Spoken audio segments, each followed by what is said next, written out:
Gente, hoje no nosso vídeo nós vamos tratar de um assunto bastante periclitante. Diz respeito ao fato de o nosso país, o Brasil, estar entre os últimos em termos de investimento na economia do país, investimento privado.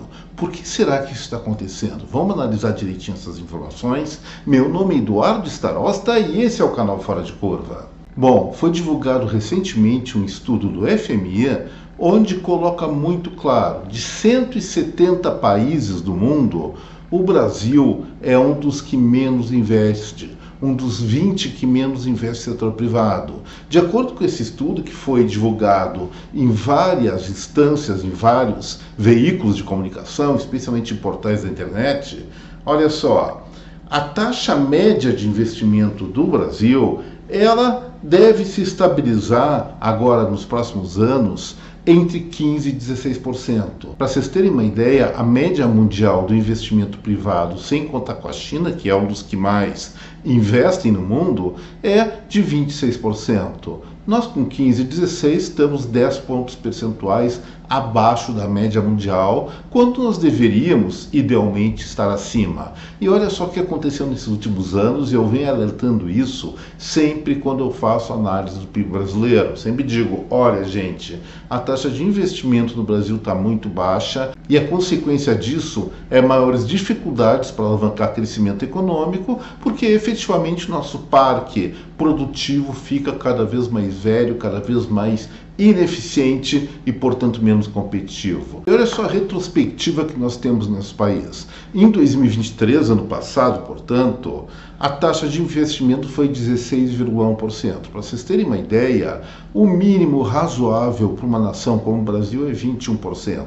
Em 2021 foi 19,5%, 2022 18,1%, ou seja, vem caindo. O melhor ano nas últimas décadas foi em 2011, quando chegou a quase 22% do PIB. Ou seja, apenas em um ano das últimas 2 décadas, pelo menos que esse estudo, o Brasil ficou num patamar razoável de investimento. O resto tudo abaixo da crítica. E agora, na perspectiva de 2024, essa taxa deve chegar a alguma coisa em torno de 15,9%, 15,8%, tendendo nos próximos anos a baixar ainda mais. E por que está acontecendo isso? Porque o Brasil, um país com tantas possibilidades, com tanto potencial, tem um investimento tão baixo. Nós vamos enumerar aqui pelo menos 3 fatores que eu estou me lembrando de cabeça agora.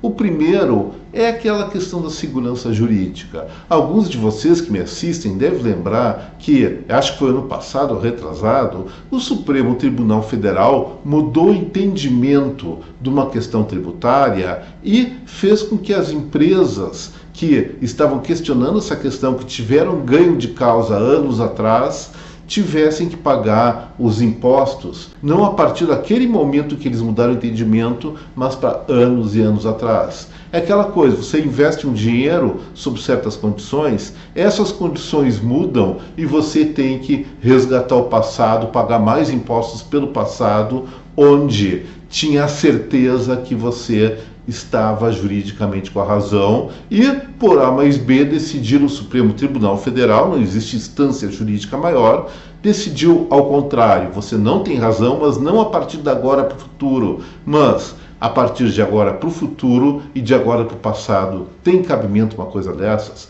Acho que isso acontece aqui no Brasil.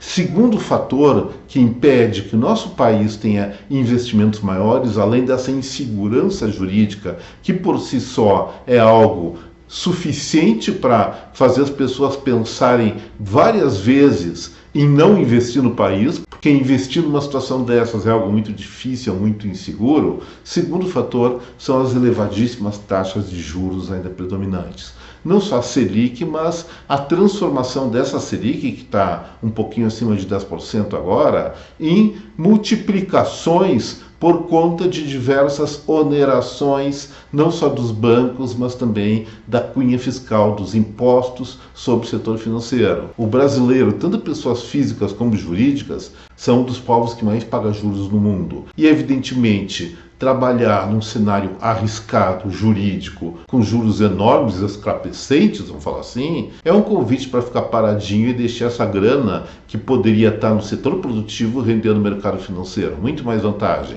E o terceiro e último ponto que inibe essas decisões de investimento do Brasil chama-se governo. Não se o governo está certo ou errado, mas como o governo administra essas contas.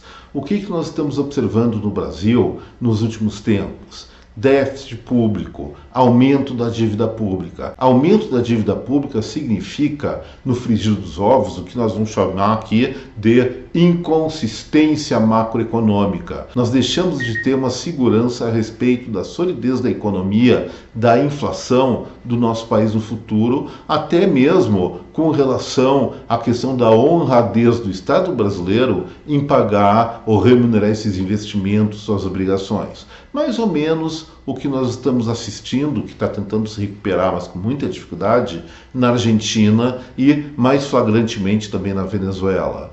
Então, gente, enumerando essas questões, o que precisa ser feito para reverter? Poxa, de 170 países, o Brasil está entre os 20 últimos em termos de investimento. Se isso não mudar radicalmente, não vou dizer agora, é impossível, mas nos próximos anos, certamente a nossa economia vai continuar sendo uma das que menos cresce no mundo, e isso significa, em última instância, menos prosperidade, não só para quem tem dinheiro, mas especialmente para quem não tem dinheiro por faltas de oportunidades adicionais. Isso é uma questão importante, é uma reflexão que eventualmente eu vou voltar a tratar. Não, certamente eu vou voltar a tratar aqui no Fora de Curva, mas por hoje era isso. Eu deixo vocês com essa indagação, espero que vocês tenham gostado desse vídeo e se gostaram, não esqueçam do like, do compartilhamento desta película com a sua rede de contatos. E para aqueles que não são inscritos aqui no canal ainda, eu faço convite, considere se inscrever aqui no Fora de Curva. Um forte abraço a cada um de vocês, até breve. Tchau!